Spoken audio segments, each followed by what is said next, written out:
Mimi Hamis Ali Simai naapa kwamba nitakuwa mwaminifu kwa Zanzibar na kuitumikia kwa moyo wangu wote, na kwamba nitahifadhi, nitalinda, nitatii na kuitetea Katiba ya Zanzibar na Katiba ya Jamhuri ya Muungano wa Tanzania pamoja na watu wake kwa mujibu wa sheria iliyowekwa, na kuomba Mwenyezi Mungu nisaidie.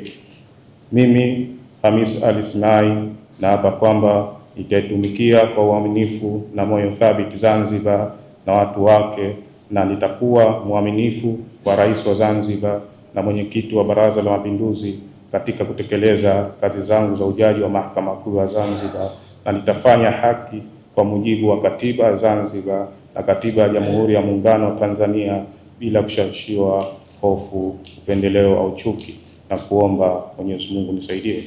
Mimi Hamis Ali Simai naapa kwamba